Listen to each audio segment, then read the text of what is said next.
Mas aqui, vamos pegar aqui a espermatogênese, né? Para a gente ver claramente o que eu tinha dito. Período germinativo, que também é chamado de período de multiplicação, aqui caracterizado por mitoses, né? Então aqui é um corte do escroto, né? Do saco escrotal. Você tem um testículo aqui mostrando claramente o epidídimo, onde os espermatozoides ficam armazenados, né? Se você pegar uma estrutura dessa e cortar, você vai ver o interior. Então, de fora para dentro, né? Você tem aqui as etapas. Então, você tem essas primeiras células sendo exatamente as espermatogônias, né? Que vão se transformar em espermatócitos de primeira ordem a partir do momento que eles crescerem, né?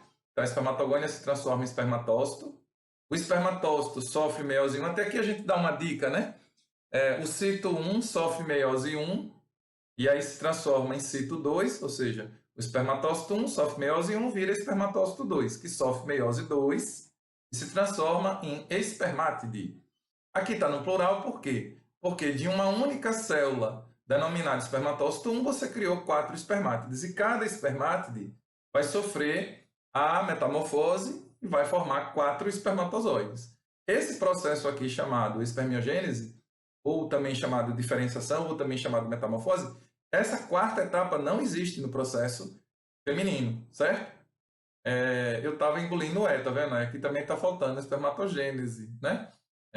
Já pensou? Errou de novo. Mas, enfim, aqui você tem 4 etapas, tá vendo? Multiplicação, crescimento, maturação, diferenciação. No processo feminino, você vai ter multiplicação, crescimento e maturação. Esse processo não ocorrerá. Claro que a metamorfose aqui tem um papel importante, que é a questão da mobilidade, né? O transporte, né? O movimento, para que ele possa sair dessa região aqui e chegar até a tuba uterina, onde vai ocorrer a fecundação do ovócito secundário, ou seja, do óvulo. Esse processo de crescimento também ele é bem menor, porque você não tem o acúmulo de vitelo aqui, algo que vai acontecer lá no processo ovogênico. Inclusive, lembre que o vitelo tem um papel importante na questão da determinação do tipo de segmentação, né? Lembra? Se ela é total, se ela é parcial, se ela é total igual ou desigual, se ela é parcial, discoidal ou superficial. Isso tem uma amplitude grande na questão do desenvolvimento e do tipo de formação do óvulo e consequente reprodução, né? Inclusive afetando a questão de ser ovíparo, de ser vivíparo, entre outras coisas. Bom, mas enfim, em resumo, a gente tem aqui todo o processo masculino dividido em 4 etapas, onde você tem desde a formação das espermatogônias, através da multiplicação, o crescimento dessas espermatogônias em espermatócitos de primeira ordem, depois a transformação dessas células que cresceram por meiose, virando espermatócitos 1 a partir da meiose 1, espermatócitos 2 a partir da meiose 2, e a consequente metamorfose dessas espermátides formadas pela maturação para se transformarem em espermatozoides. Agora, esse processo é um processo muito rápido, né? Totalmente estimulado pelo hormônio, pelos hormônios sexuais, ok? Aqui tem um papel do FSH, que no homem pode ser chamado de CSH, né? Também do LH e principalmente da testosterona, ok?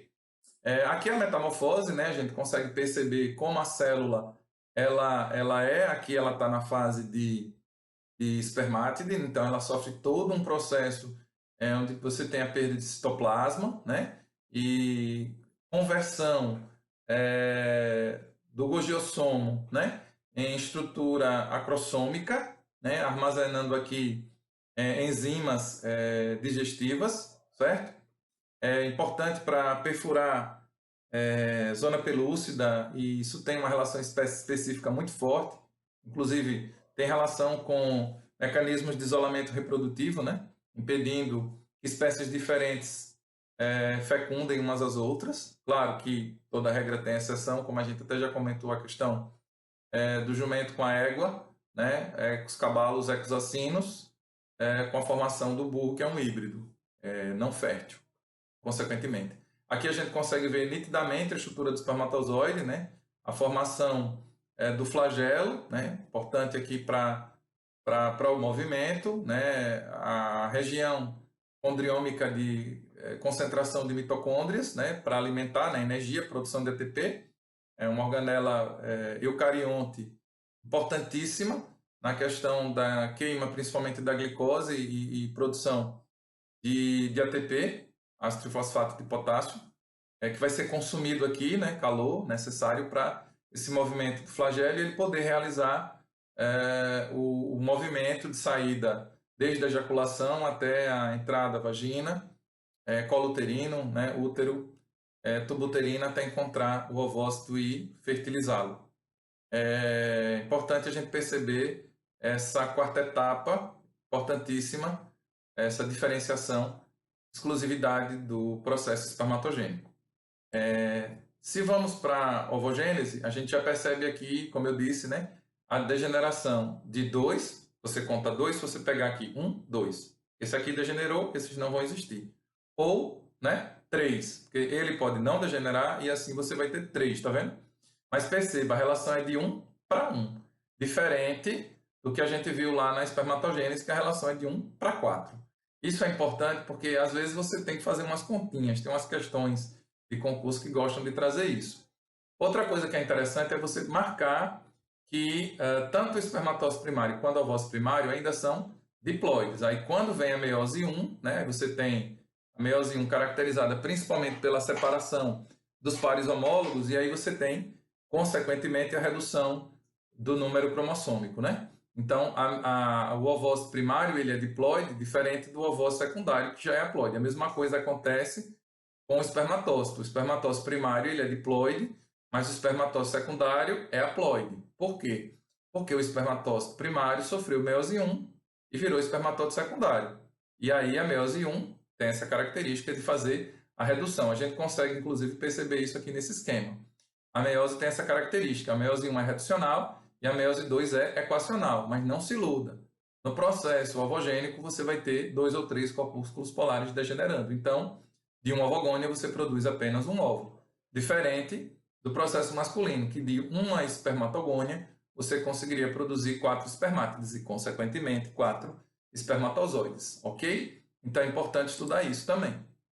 Aqui é um outro esquema que a gente consegue ver nitidamente, né, todo o processo de estimulação, né, de desenvolvimento desses ovócitos primários, né, a maturação, né, desses folículos, né, a gente já falou isso, totalmente influenciado pelo FSH, né, pelo estrógeno, pelo LH e pela progesterona, até o rompimento do ovário, realmente rasga o ovário, né, e aí o LH tem um papel muito forte aqui na questão da ovulação.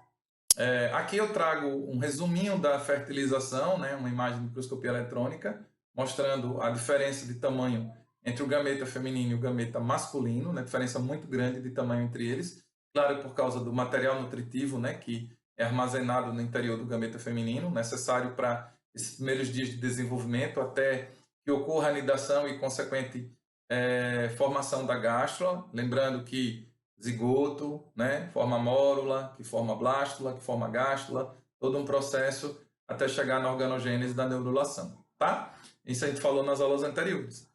Mas aqui eu trago, né, o espermatozoide, ele precisa perfurar, né, o acrossoma contendo enzimas, ele precisa perfurar essa zona pelúcida, precisa atravessar, né, a corona radiata e chegar à membrana do óvulo, né? E existe essa especificidade entre as enzimas do acrossoma e as estruturas que ele vai digerir da zona pelúcida, né? Consequentemente, a entrada do núcleo, né, o pronúcleo masculino, que evidentemente é haploide, para encontrar o pronúcleo feminino também é haploide, para que você tenha lá o emparelhamento e consequente fertilização, tá? Então é muito importante vocês recapitularem essas etapas do processo de fertilização. Por quê?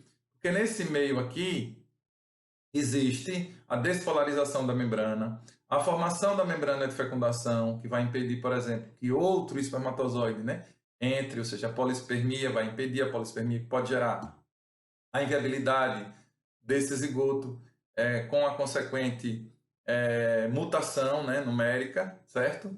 Uma poliploidia. Então, tem que ter esses mecanismos de controle, tá? Apenas um vai penetrar. Então, eu tenho aqui um esquema mais detalhado, mostrando desde, né, a perfuração da zona pelúcida, tá? Você vê o rompimento aqui do acrossoma liberando as enzimas, né? Então, ele vai conseguir atravessar, porque ele digere, tá? Elas degradam a zona pelúcida, né? Aí você tem o toque na membrana. Esse toque da membrana vai fazer com que ocorra a despolarização, impedindo que outros espermatozoides entrem. A partir disso, você tem a entrada do pronúcleo masculino, o emparelhamento, a finalização da maturação, né? Porque aqui você tem o ovócito secundário em metáfase 2, né? Como ele mostra aqui. Isso por quê? Porque é necessário emparelhar os 23 cromossomos que estão no ovócito secundário, consequentemente, gameta feminino, com os 23 que estão no pronúcleo masculino, para que você tenha a finalização desse processo maturacional, consequente formação do núcleo diploide, e aí o zigoto está formado, a fecundação ocorreu, e a primeira divisão mitótica vai iniciar, dando início ao processo de segmentação, clivagem, formação da mórula, ok? E assim, você teria basicamente esse resumo, né, que é o zigoto formando primeiro 2, 4, e aí a mórula vai formar, né, aquele conglomerado de células, aquele maciço de células nos primeiros dias, depois a formação da blastocele, a blástula, depois o processo de gastrulação, né, que a gente explicou nas aulas anteriores, aí a gástrula é importantíssima por causa da formação dos folhetos embrionários, o ectoderma, o endoderma e o mesoderma nos triblásticos, o início da formação da boca ou do ânus, né, dependendo se é um protostômio ou se um deuterostômio, e consequentemente você vai ter a neurulação, a organogênese, que aí já vem a formação do tubo neural, já vem a formação da notocorda, a formação do sistema digestivo, tubo digestório, dos sômitos celômicos, né, do celoma, do mesoderma, né, e aí, consequentemente, toda a estrutura derivada deles, né, porque o ecto tem um papel importante lá na formação do tecido epitelial, do tecido nervoso, o mesoderma, tecido muscular, o tecido conjuntivo, né, como a gente já falou em aulas anteriores. O endoderma, na formação do fígado, do pâncreas, contribui na formação do sistema excretor, também do sistema digestório, entre outros. Tá? E aqui, como eu já falei no início da aula de hoje, lá no comecinho, importante vocês acessarem esses sites, da onde a gente tira essas imagens bonitas, e verificarem os conteúdos, porque você tem muito material legal, né? Aqui mesmo são alguns artigos, né, que a gente traz, de universidades de renome internacionais, inclusive, né? Também alguns esquemas de desenvolvimento embrionário, muito interessante você ver as imagens reais do desenvolvimento e alguns resuminhos para quem gosta de mapas conceituais, tá? E por fim a gente chega aqui ao final da aula, viu? Passou rapidinho.